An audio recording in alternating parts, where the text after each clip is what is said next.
이 대치동에서 한 오랫동안 이제 휘문고를 비롯한 여러 자사고와 일반고 학생들을 대상으로 영어를 가르쳐 왔고요. 올해는 이렇게 대치동의 노가로 담은 강의로 이곳 성북 메가스터디에 찾아오게 됐습니다. 어떠십니까? 여기 이 사진보다 실물이 훨씬 더 낫지 않습니까? 어머님들 표정이 너무 진중하셔가지고 제가 가볍게 이제 농담을 시작을 해봤는데, 요즘 우리 바뀌는 입시 때문에 굉장히 고민이 많으시죠. 지금 뭐 문이과 통합이다, 뭐 고교 학점제다, 여러 가지로 지금 혼란한 시기를 저희가 좀 지나가고 있는데요. 그래서 오늘은 그러한 불안을 어느 정도 조금 해소를 해드리고, 이제 앞으로 우리 변화하는 입시에서 어떤 식으로, 특히 영어를 어떤 식으로 공략해 나가야 될지를 좀 설명을 드리고자 이렇게 자리를 마련해 봤습니다. 자, 그래서 가장 먼저 지금 교육 분야에서 지금 가장 뜨거운 화두로 떠오르고 있는 것들을 몇 가지 짚어드리면서 이것이 우리 소중한 자녀분들에게 어떻게 기회로 다가올 수 있는지를 조금 설명을 드리고자 합니다. 자, 위에 봐주시면, 자, 2028학년도 이제 수능 이제 내신 개편이 지금 교육 분야에서 가장 뜨거운 이슈이죠. 아마 여러 설명을 통해서 어머니들께서도 정말 친숙한 주제일 겁니다. 자, 그런데 이 변화하는 이 28학년 수능 개편에서 도대체 누구에게 유리한 것이고 저희가 전략을 어떻게 짜야 될지가 훨씬 더 관심이 많으실 겁니다. 자, 이것을 제대로 저희가 파악하기 위해서는 이 왼쪽에 보이는 표를 잠깐 참고해 주면 좋을 것 같은데요. 자, 이 표는 지금 이번 28학년도 개편안에서 문이과 통합에 대한 내용을 지금 다루고 있습니다. 지금 기존의 선택 과목들이 전부 공통 필수로 이제 바뀌게 되었고, 이제 이것 때문에 지금 범위가 대폭 늘어났기 때문에 이 재수생들한테 굉장히 일견 불리해 보이는 방향으로 가고 있는 것처럼 보이죠. 그래서 일부 학부모님들께서는 저한테 이렇게 말씀을 하십니다.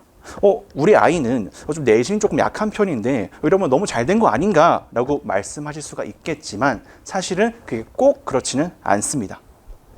자, 우리 기존 수험생들, 특히 이제 이과생들 같은 경우에는 이 수학 같은 경우에는 이제 기하를 처음에 선택하지 않았던 학생들은 오히려 이제 재학생들보다도 공부할 범위가 줄어들 수도 있고요. 그리고 통합사회와 통합 우리 과학 둘 다 해야 된다고 이제 이야기는 하지만 사실 고등학교 1학년 범위가 대폭 축소될 가능성이 굉장히 농후하기 때문에 이 실질적으로 새롭게 배워야 될 내용들은 그렇게 많지 않을 수가 있습니다. 그래서 여전히 저희 재학생들한테는 이 내신과 수시가 정말 압도적으로 훨씬 유리한 편이고요. 이렇기 때문에 끝까지 내신을 반드시 사수를 하셔야 된다고 말씀을 드리고 싶습니다. 자, 그리고 이 왼쪽으로 보시면, 오른쪽으로 보시면 여기에 개편되는 이제 5등급제에서도 지금 1등급이 10%까지 이제 확장이 되죠. 자, 이렇기 때문에 이 재학생들 입장에서는 이제 내신과 수시를 관리하는 것이 훨씬 더 이제 유리한 환경이 이제 조성되었다고 보시면 될 것 같습니다. 자, 그리고 이제 가장 저희가 관심이 많은 이제 정시 되겠습니다. 자, 특히 이제 영어 정시 같은 경우에는 제가 단적으로 말씀을 드린다면은 지금 점수 널뛰기를 하고 있는 상황입니다. 자, 23년도 3월에는 1.98%가 1등급이었고요. 자, 24년도 6월에는 1.47%가 1등급이었습니다.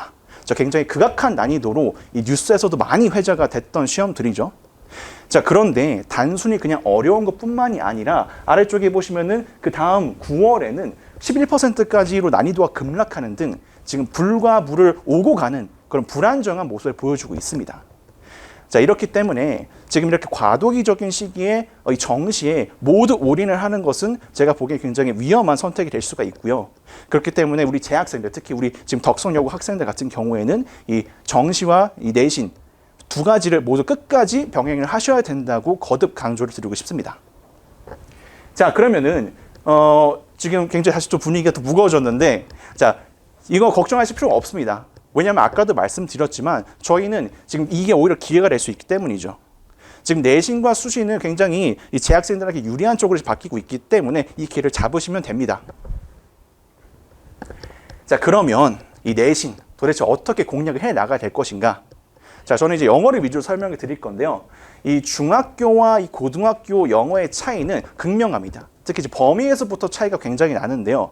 저희가 보통 이제 중학교 같은 경우에는 이제 교과서가 뭐 2개, 뭐 많게 들어간 뭐 4개까지 들어간 학교도 봤고요.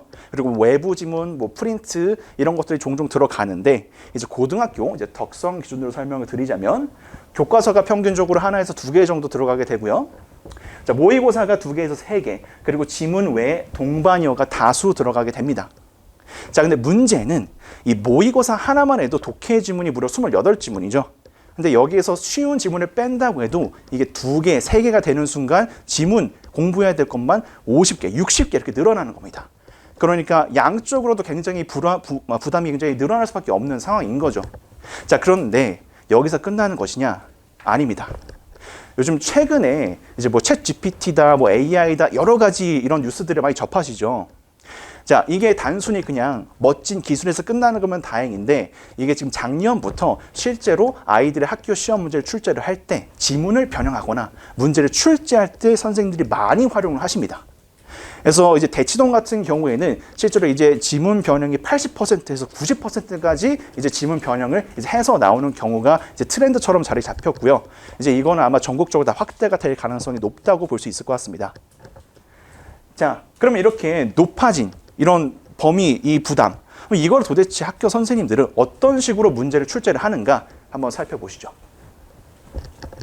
자, 여기 보시면 이 덕성여고는 크게 3가지 유형들에 집중을 하셔야 될 것 같습니다. 첫 번째는 어법이고요. 그 밑에 요약, 그리고 그 다음에 영작입니다. 자, 그런데 옆에 차트를 보시면 뭔가 조금 이상하죠? 영작이 비중이 4%밖에 안 됩니다.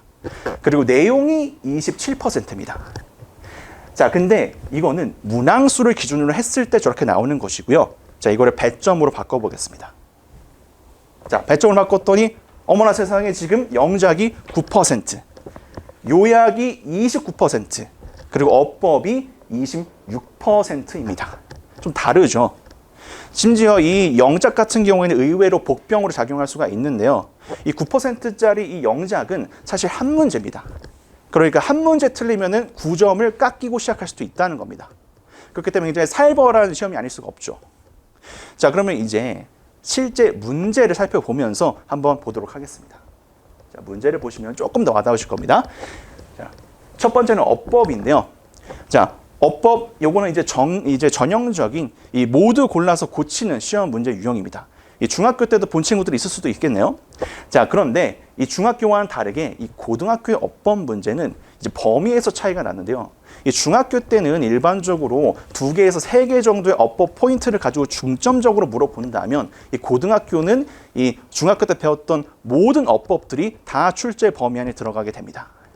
그래서 지금 이 서술형, 중간고사 문제인데 중간고사 서술형 4번 문제 같은 경우에 A부터 G까지 지금 보기가 주어져 있고 여기에서만 무려 5가지 어법 개념들이 등장을 합니다. 이렇기 때문에 중학교 때 어법을 조금 소홀히 했다 하는 친구들은 굉장히 힘들 수도 있는 문제가 되겠습니다. 자, 다음은 이제 요약입니다. 정확히는 이제 어법이랑 요약 통합형 문제고요. 이 어법을 먼저 잠깐 보시면은 이제 보기가 앞에 있었던 문제와는 다르게 조금 더 길어졌죠. 자, 이 보기의 길이는 이제 2학기가 넘어가면 점점 더 길어질 겁니다. 이제 문장 단위로 길어지게 되는데, 자, 이렇게 됐을 때 이 맥락에 맞게 어법을 파악할 수 없는 친구들은 역시나 또 고전을 면할 수가 없을 겁니다. 자, 이제 요약문 같은 경우에, 자, 요약은 이 위에 나왔던 이 지문의 주제를 잘 파악하고 있는지, 그리고 그 주제를 표현할 수 있는 핵심 어휘를 잘 파악하고 있는지를 이제 시험하는 문제가 되겠습니다. 자, 다행히도 이 중간고사 때 나왔던 서술형 5번 같은 경우에는 이 본문에서 단어를 찾아 쓰라고 나왔기 때문에 어느 정도 암기로도 해결할 수 있는 부분이 있었는데요. 자, 근데 이것도 역시나 2학기로 접어들게 되면 본문에 있는 단어를 쓰지 말라고 지시를 합니다. 이렇기 때문에 어휘력도 굉장히 중요해지게 되죠. 자, 다음은 이제 영작입니다. 자, 이 문제가 바로 제가 앞서 말씀드렸던 하나 틀리면 9점이 날아갈 수도 있는 이제 그 문제였습니다. 자, 영작과 이제 문장 삽입을 연계한 문제고요. 당연히 1번의 영작을 가지고 문장 삽입을 하는 것이기 때문에 자, 영작을 제대로 못할 경우에는 2번도 틀릴 가능성이 농후해지겠죠. 자, 그런데 자, 1번을 보시면 자, 문장 길이는 사실 그렇게 길지가 않습니다. 그래서 일견 보기에는 이거 되게 쉬운 문제인데 이런 걸 틀릴까라고 생각할 수 있을 것 같습니다. 근데 조건이 있습니다. 부분 점수가 없습니다. 그러니까 토시 하나 틀리거나 뭐 단어 시제 같은 거 하나 틀리면은 이제 빵점을 맞고 시작을 하는 거죠. 자, 그렇기 때문에 실수를 안 하는 게 굉장히 중요하고요. 그리고 이런 영작 문장들이 우리 아까 말씀드렸듯이 범위가 지금 독해가 좀 50개 지문이 넘어갈 수도 있는 상황인데 거기에서 어떤 문장들이 출제될지는 이제 선생님들만 알겠죠. 그렇죠? 그렇기 때문에 이것을 평소에 영작 연습하지 않은 경우에는 또 힘들어질 수가 있을 것 같습니다. 자, 마지막으로 그러면 이제 하다못해 내용 문제라도 좀 쉬워져야 되는데 이게 꼭 그렇지만도 않습니다. 자, 위에 보시면은 이 위에 지문만 봤을 때는 전형적인 내용 일치 문제처럼 보입니다. 그런데 밑에는 보기 대신에 지문이 하나가 더 들어가 있죠. 자, 아래 지문은 위 지문의 100% 변형 지문입니다. 그러니까 지금 챗 GPT가 들어서고 나서부터 이런 문제 유형들이 굉장히 많이 늘어나게 되었고요. 이 우리 아이들이 이 고등학교 첫 중간고사를 칠 때 100% 변형 지문이 이렇게 출제가 돼버리면 과연 이거를 풀 때 쉽게 풀 수가 있을까요? 그렇지가 않습니다. 그래서 이 대치동 같은 경우에도 맨날 학교에서 100점만 맞던 친구들이 고등학교 중간고사 처음 딱 보고 40점, 60점 맞아가지고 학원에 울면서 찾아옵니다. 여기까지 예상을 못한 거죠. 이 정도일 거라고는. 자, 그러면 이렇게 지금 난이도가 급변한 상황이기 때문에 지금까지 해오셨던 이 공부 방식, 이 중학교 때 했던 공부 방식을 근본적으로 바꿀 필요가 있다고 말씀을 드리고 싶습니다. 자, 중학교 때까지는 저희가 뭐 기초를 탄탄히 하고 뭐 모든 것을 다 외워가는 그런 암기 방법들을 많이 선호를 했는데, 근데 고등학교부터는 사실 그것이 큰 의미가 없습니다. 그렇게 물리적으로 할 시간도 없을 뿐더러 그렇게 해서도 안 됩니다. 자, 그러면 고등학교에서는 영어 특히 관건이 무엇이냐? 바로 이 중학교 때 쌓아왔던, 여태까지 쌓아왔던 그런 역량들의 100%, 아니 그 이상을 발휘할 수 있도록 이 고등학교 시험에 적응하는 것이 가장 큰 관건입니다. 특히 1학년 때요. 그래서 저는 이것에 대해 해결책으로서 말씀드리는 키워드는 딱 두 가지입니다. 바로 선택과 집중입니다. 자, 우리 조선시대 때 이순신 장군님께서 단 13척의 전함만 가지고 133척의 우리 일본 함대를 격파하셨습니다. 자, 과연 그 당시에 조선 수군이 그렇게 역량이 강했기 때문에 이길 수 있었던 걸까요? 아닙니다. 선택과 집중을 잘 했기 때문입니다. 그래서 저는 이 선택과 집중을 통해서 이 아이들에게 쏙쏙 와닿을 수 있는 이 자료와 강의를 통해 이 아이들이 고등학교 시험에 성공적으로 적응할 수 있도록 하겠습니다. 그리고 이렇게 적응을 함으로써 아이들이 가지고 있는 그 역량 그 이상을 발휘할 수 있도록 돕겠습니다. 자, 이제 대치동 아이들도 타 지역 학생들과 사실 기초 역량은 그렇게 차이가 나지 않습니다. 그래서 저는 우리 덕성여고 학생들도 이 대치동의 노하우만 잘 본인의 공부에 녹여낼 수 있다면은 성공적인 결과를 받을 수 있을 거라고 저는 믿어 의심치 않습니다. 자, 그러면 간략하게 제가 커리큘럼을 소개를 드리고 마무리를 짓겠습니다. 자, 첫 번째는 단어인데요. 저희는 단어를 능률복화 고교필수 2000원을 사용을 할 거고요. 덕성여고에서 필수적인 그 동반이어 확장과 그리고 수능까지 모두 잡을 수 있는 교재로 이렇게 선정을 해봤고요. 자, 다음은 어법인데요. 자, 어법은 자이스토리라는 교재를 사용을 할 겁니다. 많이 익숙한, 친숙한 교재이죠. 자, 자이스토리를 통해서 저희는 이제 수능과 그리고 내신의 필수적인 어법 패턴들을 본격적으로 익히게 되고 이것을 통해서 우리 비중이 높은 어법을 공략해 나갈 예정입니다. 자, 근데 제일 중요한 건 이제 독해와 그리고 영작이겠죠. 자, 우리 덕성여고 내신반은 자체 교재인 덕성 내신 프리코스를 통해서 이 수능 독해의 필수적인 주제 찾기와 그리고 내신에서 굉장히 중요한 이 영작까지 이제 모두 내신 기간 사전에 연습을 하게 됩니다. 자, 그리고 본격적인 내신 기간이 도래를 하면은 여기 보시는 이 내신 The 31이라는 교재, 우리 모 아이스크림 회사가 떠오르죠, 그렇죠? 자, 우리 모 아이스크림 회사처럼 베스트만만 선정을 하여서 우리 학생들이 부족한 공부 시간을 좀 효율적으로 헤쳐나갈 수 있게 돕습니다. 자, 그러면 이제 교재만 있냐? 당연히 아니죠.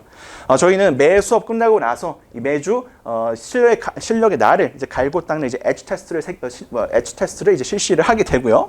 그리고 우리 만약에 이제 약점이나 이런 것들이 발견됐을 때는 우리 1대1 클리닉과 그리고 피드백을 통해서 그 약점을 이제 보완을 하게 됩니다. 그리고 또 그것이 끝나고 나면은 또 실제 시험과 닮은 또 시뮬 테스트도 실시를 하게 되고요. 자, 만약에 이제 새벽까지 공부를 하다가 질문이 또 생겼습니다. 근데 또 우리 또 다음날 또 지나가면 또 질문하기가 또 꺼려지죠, 그렇죠? 그래서 저희는 또 24시간 상시로 운영되는 이제 Q&A 방이 이제 덕성 내신 SOS도 운영을 역시 하고 있습니다. 자, 이렇게 이런 도구들을 활용하여서 저희는 사전에 서술형과 수능을 대비를 하고요. 내신 기간에는 실전 대비 연습을 중점적으로 그리고 엣지 테스트와 클리닉을 통해서 약점을 보완하는 그런 시스템을 따르고 있고요. 이러한 제가 제시한 길들을 잘 따라오고 소화만 할 수 있다면 좋은 결과가 있을 거라고 믿어 의심치 않습니다. 자, 그럼 마지막으로 이제 시간표만 설명을 드리고 마무리를 짓겠는데요. 자, 저희 덕성여고 이제 내신반은 이제 화요일, 토요일 주 2회반으로 구성이 되어 있고요. 각각 3시간과 2시간씩 수업을 진행하게 됩니다. 이제 설명회가 끝나고 나서 개별적으로 질문이 있으신 분들은 나중에 제가 따로 좀 질문을 받아야 될 거라고 이제 얘기를 하더라고요. 그래서 당장은 질문이 조금 어려운 점은 양해를 부탁드립니다. 긴 시간 또 설명해 드려서 너무너무 감사드리고요. 앞으로 이 덕성여고 학생들의 이 성공적인 입시를 기원하면서 마무리 짓겠습니다. 김태현이었습니다.